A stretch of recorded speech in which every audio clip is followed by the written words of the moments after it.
আসসালামু আলাইকুম। আমি Mariam Jalil, Khilgaon ideal college online class থেকে বলছি। কেমন আছো তোমরা সবাই? আশা করি ভালো আছো। আমিও ভালো আছি, আলহামদুলিল্লাহ। পড়াশোনা চলছে তো না? আলহামদুলিল্লাহ, পড়াশোনা চলছে, খুব ভালো লাগলো। একটু একটু করে পড়া করতে হবে। প্রত্যেকটা ক্লাস দেওয়ার পরে সেই ক্লাসগুলো অনুশীলন করতে হবে, তাহলে তোমাদের পড়াগুলো একটার পর একটা ক্লাসে সেগুলো হয়ে যাবে। আজকে আমি তোমাদের সাথে কথা বলবো অর্থনীতি প্রথম পত্রের দ্বিতীয় অধ্যায়ে ভোক্তা ও উৎপাদকের আচরণ। আমি 3টে ক্লাস দিয়েছি, আশা করি ক্লাসগুলো পড়েছো। আজকে আমি যেটাতে চলে আসবো সেটা হচ্ছে চাহিদা বৃদ্ধির ব্যতিক্রম। গত ক্লাস দিয়েছিলাম হচ্ছে চাহিদা বৃদ্ধি। চাহিদা বৃদ্ধিটা হচ্ছে কি, পারিপার্শ্বিক অবস্থা সবকিছু অপরিবর্তিত থেকে যদি কোনো দ্রব্যের দাম বৃদ্ধি পায় তাহলে কি হয়, তাহলে তার চাহিদা কমে যায়, আর যদি দাম কমে যায় তাহলে তার চাহিদা বেড়ে যায়। এটা হচ্ছে চাহিদা বৃদ্ধি। কিন্তু এই চাহিদা বৃদ্ধির আবার ব্যতিক্রম আছে। সেটা কিভাবে? চাহিদা বৃদ্ধির ব্যতিক্রম বলছে চাহিদা এবং আমাদের সাধারণত চাহিদা বৃদ্ধিতে দাম এবং চাহিদার পরিমাণের মধ্যে যে বিপরীত সম্পর্ক বিদ্যমান তা প্রকাশ পায়। তবে কিছু কিছু ক্ষেত্রে চাহিদা বৃদ্ধির ব্যতিক্রম লক্ষ্য করা যায়। সেটা হচ্ছে গিফেন দ্রব্যের ব্যাপারে। গিফেন দ্রব্যটা হচ্ছে কি, একেবারে অতি প্রয়োজনীয় যে জিনিসটা আছে, সেই প্রয়োজনীয় জিনিসগুলো হচ্ছে দাম বৃদ্ধি পেলে কি হবে, তার চাহিদাও বৃদ্ধি পায়, আবার দাম কমে গেলে তার চাহিদাও কমে যায়। এটা হচ্ছে অত্যন্ত নিম্ন আয় সম্পন্ন পরিবারের মূল খাদ্যদ্রব্যের ক্ষেত্রে দাম এবং চাহিদার পরিমাণের মধ্যে হচ্ছে সমমুখী সম্পর্ক, এবং সেটা বলেছে কি স্যার রবার্ট গিফেন, এবং সেজন্য তার নাম অনুসারে এই দ্রব্যটার নাম হচ্ছে গিফেন দ্রব্য। বলা হচ্ছে বাংলাদেশের জনগণের প্রধান খাদ্য হচ্ছে কি ভাত, এবং তা স্বল্প আয়ের যে জনগণ আছে সাধারণত ভাতের অভাবে তারা কম দামে আলু খায়। অবশ্যই এখন আলুর দাম যে বেশি, সেখানে আর বলা যায় না যে আলুর দাম কম হলে আলু খাবে, তাই না? কিন্তু আমাদের পড়ার যে ভাষা ছিল সেখানে হচ্ছে চালের দাম বেশি হওয়ায় আমাদের যে নিম্ন আয়ের যে লোকেরা আছে তারা হচ্ছে কি আলু দিয়ে সেটাকে পুষিয়ে নিত, সেজন্য সেটাকে ধরা হচ্ছে আমাদের গিফেন দ্রব্য, অতি প্রয়োজনীয় দ্রব্য।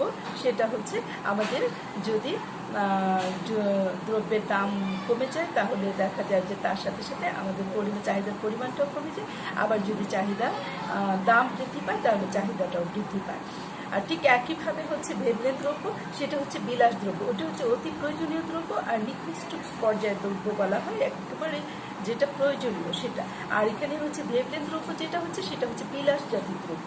বিলাস জাতীয় দ্রব্যও কিন্তু হচ্ছে দাম বৃদ্ধি পেলে হচ্ছে চাহিদাও বৃদ্ধি পায়। কেন? কারণ যারা হচ্ছে বিত্তবান মানুষ তারা মনে করে যে জিনিসটার দাম বেড়ে গেছে, যদি এটা এখন আমরা না কিনি আমরা তাহলে হচ্ছে কি সমাজের মানুষ মনে করবে যে এদের মনে হয় আর আগের মতো টাকা পয়সা নেই, সেজন্য তারা কিনতে পারছে না। সেজন্য তাদের মর্যাদা বৃদ্ধির জন্যই তারা কি করে, দ্রব্যের দাম বেড়ে গেলেও তাদের চাহিদা বৃদ্ধি পায় এবং সেজন্য সেই জিনিসগুলো তারা সংগ্রহ করে বা কিনে থাকে। সেজন্য ভেবলেন দ্রব্য হচ্ছে সেটা হচ্ছে বিলাস দ্রব্য। সেই বিলাস দ্রব্যের দাম বৃদ্ধি পেলেও তার চাহিদা বৃদ্ধি পায়। এখানে কিন্তু দ্রব্যে আমাদের যে চাহিদা বৃদ্ধিটা আছে সেটার একটা ব্যতিক্রম, এটা। তারপরে হচ্ছে অভ্যাস এবং রুচির যদি পরিবর্তন হয় তাহলেও হচ্ছে কি চাহিদা বৃদ্ধি কার্যকর হয় না। সেই ক্ষেত্রে যে তোমার রুচির পরিবর্তন হয়ে গেছে, চাহিদা তোমাদের অভ্যাসের পরিবর্তন হয়ে গেছে, তাহলে দ্রব্যের দাম বৃদ্ধি পেলেও তোমাদের চাহিদা বৃদ্ধি পেতে পারে, তখন হচ্ছে চাহিদা বৃদ্ধিটা কার্যকর হয় না। আয়ের পরিবর্তন হলে যদি আয় আগের তুলনায় তোমার যদি আয় বেড়ে যায় তাহলে দেখা যায় যে দাম যদি বেড়ে যায় তাও তুমি সেই জিনিসটা কিনছো, বেশি করেই কিনছো, তাহলে এখানে আয় বৃদ্ধি পেলেও হচ্ছে আমাদের চাহিদা বৃদ্ধি কার্যকর হবে না। অবস্থানগত কারণেও কিন্তু সেটা আমাদের বৃদ্ধির ব্যতিক্রম হতে পারে। যে কোনো এলাকায় মহামারী আকারে কলেরা দেখা দিলে সে সময় সেখানে মাছের দাম হ্রাস পেলেও চাহিদার পরিমাণ বৃদ্ধি পায় না। কারণ বলা হয় যে কলেরা রোগ হলে মাছ কম খেতে হয়, তখন দেখা যায় যে একটা এলাকায় মহামারী দেখা দিয়েছে কিন্তু সেখানে হচ্ছে যদি দ্রব্যের দাম কমেও যায় তাহলে হচ্ছে সেখানেও হচ্ছে অনেকেই চাহিদা তখন বাড়ে না। যেমন ধরো এখন করোনাকালীন সময় দেখা যাচ্ছে অনেক জায়গায় অফার হচ্ছে, অনেক জায়গায় জিনিসের দাম কমে যাচ্ছে, কিন্তু তারপরেও কিন্তু মানুষের চাহিদা বৃদ্ধি পাচ্ছে না, কারণ মানুষের হাতে কিন্তু সেভাবে কিনে আয় রোজগার নেই, সেজন্য সেখানেও দাম বৃদ্ধি পাচ্ছে না এবং সেখানে চাহিদা বৃদ্ধি কার্যকর হয় না। আচ্ছা, তারপরে হচ্ছে বিকল্প দ্রব্যের দামের পরিবর্তনের ক্ষেত্রে বলছে বিকল্প দ্রব্যে যে সকল দ্রব্যের দামের পরিবর্তনের সাথে সাথে বিকল্প দ্রব্যের দামের অনুরূপ পরিবর্তন সংঘটিত হয় সেক্ষেত্রে চাহিদা বৃদ্ধি কার্যকর হবে না। বলছে চায়ের দামের হ্রাসের সাথে সাথে যদি কফির দামও হ্রাস পায় তবে চাহিদা এবং চায়ের চাহিদা এখানে বাড়বে না। এখানে বলছে যে চায়ের চাপাতি যেটা আছে সেটার দামের যদি হ্রাস পায় তার সাথে যদি দেখা যায় যে আমাদের কফির দামও হ্রাস পায়, কিন্তু যারা চা গ্রহণ করে বা চা খেয়ে থাকে তারা কিন্তু তখন চা রেখে দিয়ে কফি কিনবে না। তখন তারা কি করবে, তখন ওই চায়ের দাম যদি হ্রাস পেয়ে থাকে তাহলে কি করবে, চায়ের প্রতি তাদের আকর্ষণ যারা তারা কিন্তু চায়ের কথাই ভাববে, তারা কিন্তু তখন কফির দাম কমে গেছে বলে কফি কেনার পিছনে কেউ দৌড়াবে না। তখন সেখানে কিন্তু চাহিদা বৃদ্ধিটা কার্যকর হচ্ছে না এখানে। তারপরে বলছে ভবিষ্যতে দাম পরিবর্তনের সম্ভাবনা। বলছে ভবিষ্যতে দ্রব্যের দামের হ্রাসের সম্ভাবনা থাকলে বর্তমানে দ্রব্যের দাম কমলেও চাহিদার পরিমাণ তেমন বাড়বে না। ধরো একটা জিনিসের দাম পরবর্তীতেও দাম কম থাকবে, এটা যদি কারো মনে থাকে বা সম্ভাবনা থাকে তাহলে এখন যদি বর্তমানে দাম কমিয়ে দেওয়া হয় তাহলেও কিন্তু সেভাবে কেউ কিনবে না বা সেটার পিছনে কেউ দৌড়াবে না। সেজন্য সেখানে চাহিদা বৃদ্ধির ব্যতিক্রম দেখা দিবে, চাহিদা বৃদ্ধিটা সেখানে কার্যকর হবে না। আবার বলছি ক্রেতার অজ্ঞতার কারণেও অনেক সময় দেখা যায় চাহিদা বৃদ্ধিটা কার্যকর হয় না। যেমন ধরো একজন ক্রেতা সে এই দ্রব্য সম্পর্কে তেমন একটা জানে না, দ্রব্য সম্পর্কে দাম সম্পর্কে তেমন একটা জানে না, হ্যাঁ, তখন সে কিন্তু দেখা যায় দ্রব্যের দাম যদি বেড়ে যায় তাহলেও তার চাহিদাটা বেড়ে যায়। হ্যাঁ, সে যেহেতু বোঝে না, সেই অজ্ঞতার কারণেও সেখানে হচ্ছে চাহিদা বৃদ্ধিটা কার্যকর হয় না।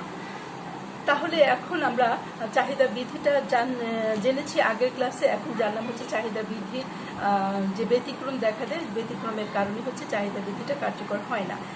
তারপরে হচ্ছে চাহিদা রেখা হচ্ছে ডান দিকে নিম্নগামী। আমরা আগের ক্লাসে করেছি চাহিদা সূচি এবং চাহিদা রেখা। চাহিদা রেখাটা হচ্ছে আমাদের এই যে দেখো, চাহিদা রেখাটা হচ্ছে ডান দিকে নিম্নগামী আমাদের রেখাটা।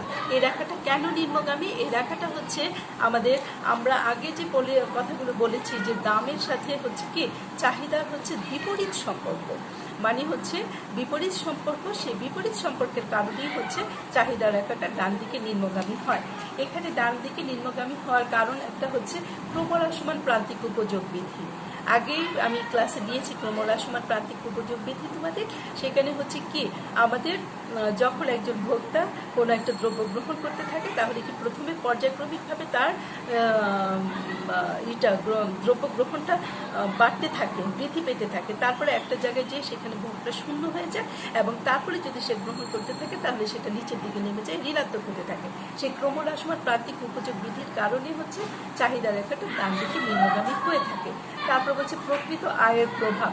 কোনো দ্রব্যের দাম হ্রাস পেলে ভোক্তার প্রকৃত আয় বৃদ্ধি পায়, তখন ভোক্তা পূর্বের অর্থ দ্বারাই অধিক পরিমাণে দ্রব্য ভোগ করতে পারে। এই কারণে চাহিদা রেখা ডান দিকে নিম্নগামী হয়। বলছে যদি দ্রব্যের দাম হ্রাস পায়, ওই যে আগে কথাটা আমরা বলেছি, যদি দ্রব্যের দাম কমে যায় তাহলে কি হয়, তাহলে দ্রব্যের চাহিদা বৃদ্ধি পায়, সেজন্যই হচ্ছে চাহিদা রেখাটা নিম্নগামী হয়। তারপর হচ্ছে পরিবর্তক যে দ্রব্য আছে, পরিপূরক দ্রব্য, পরিবর্তক দ্রব্যে এই সমস্ত কারণে হচ্ছে আমাদের চাহিদা রেখা ডান দিকে নিম্নগামী হয়।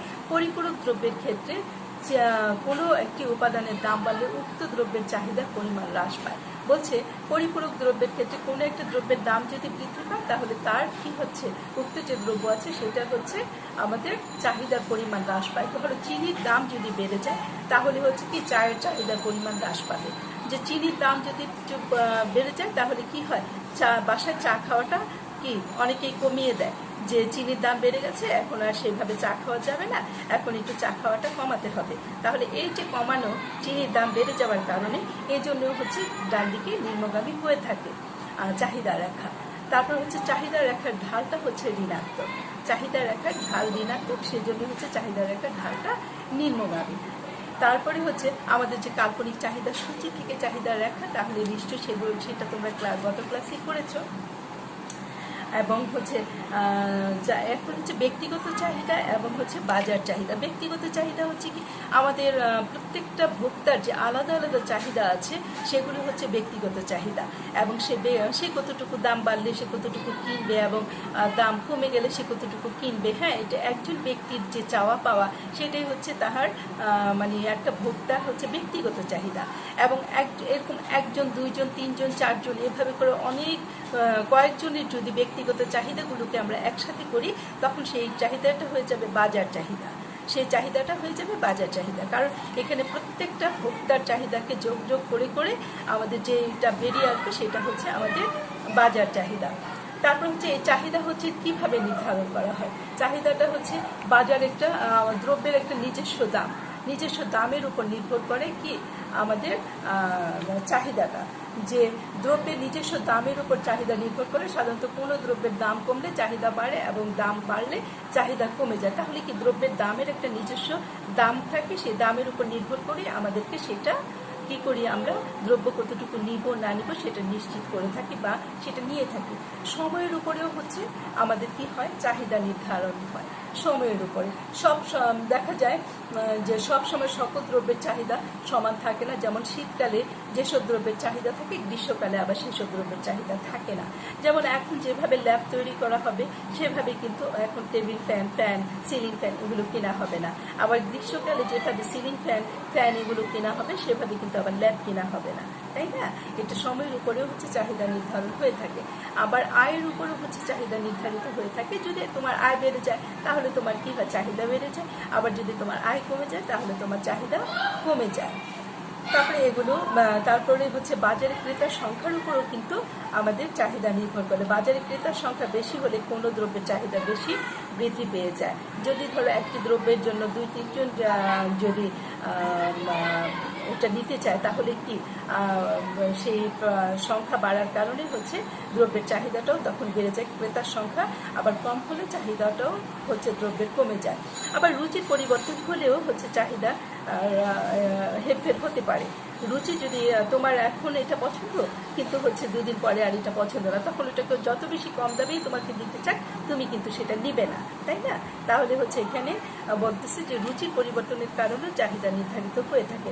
আবার বিজ্ঞাপনের কারণেও হচ্ছে চাহিদা বেড়ে যেতে পারে। বিজ্ঞাপন যদি অনেক রংচটা হয়, অনেক মনোমুগ্ধকর হয় তাহলেও কিন্তু দেখা যায় যে মানুষ সেই জিনিসটার প্রতি খুব আকৃষ্ট হয়ে যায়। তখন বিজ্ঞাপনের কারণেও হচ্ছে জিনিসের চাহিদাটা বেড়ে যায়।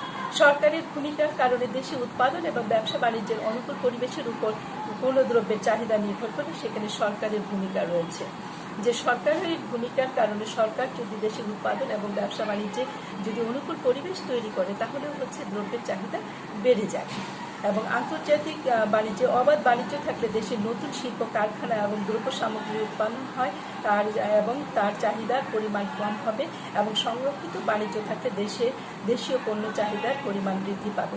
যদি আন্তর্জাতিক মানে ধরো যে দেশে যদি নতুন শিল্প বাণিজ্য হয়, অবাধে বাণিজ্য হয়, তাহলে দেখা যায় কি যে আমাদের দেশের যে শিল্পটা আছে সেখানে তখন চাহিদার পরিমাণটা কমে যায়। তখন কি হয় মানুষের বিদেশি জিনিসের প্রতি একেবারে খুব আকৃষ্ট হচ্ছে। হ্যাঁ, বিদেশি জিনিস খুব ভালো, হ্যাঁ এই জিনিসটা আমার নিলে খুব ভালো হবে, আমার মান মর্যাদা অনেক বেড়ে যাবে, অনেকের মধ্যে সেই ধরনের ধারণা আছে। হ্যাঁ, তখন দেখা যায় যে সেখানে হচ্ছে ওই চাহিদার দ্রব্যগুলো বেড়ে যাবে। এবং তখন যদি আমাদের দেখা যায় যে আমাদের দেশীয় যে সংরক্ষিত বাণিজ্য আছে সেটার উপর যদি আমাদের জোর দেওয়া হয় তাহলে হচ্ছে আমাদের দেশীয় জিনিসের প্রতিও মানুষের কি হয় আকৃষ্ট হবে এবং দেশীয় চাহিদার জিনিসের প্রতিও চাহিদা বেড়ে যাবে।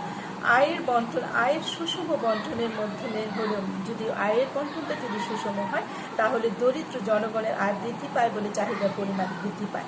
এবং আয়ের বন্টনের বৈষম্য থাকলে সাধারণ মানুষের আর্থিক অবস্থার অবনতির কারণে হচ্ছে সামগ্রিক চাহিদা হ্রাস পায়। যদি আয়ের বন্টনটা সুষম হয় এবং দরিদ্র জনগণের আয় যদি বৃদ্ধি পায় তাহলে কিন্তু দ্রব্যের চাহিদাও বৃদ্ধি পায়।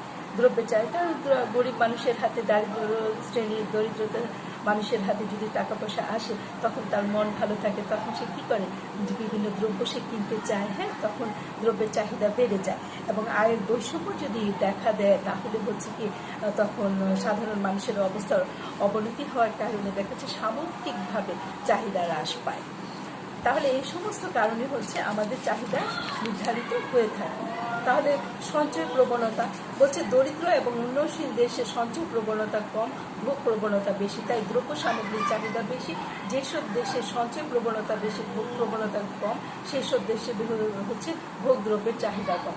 আমাদের দেশ হচ্ছে উন্নয়নশীল দেশ এবং দারিদ্রতার যে দেশ, সেখানে হচ্ছে আমাদের কি সঞ্চয়টা কম এবং সেজন্য আমাদের ভোগ প্রবণতা বেশি, তাই দ্রব্য সামগ্রিক চাহিদাও আমাদের বেশি।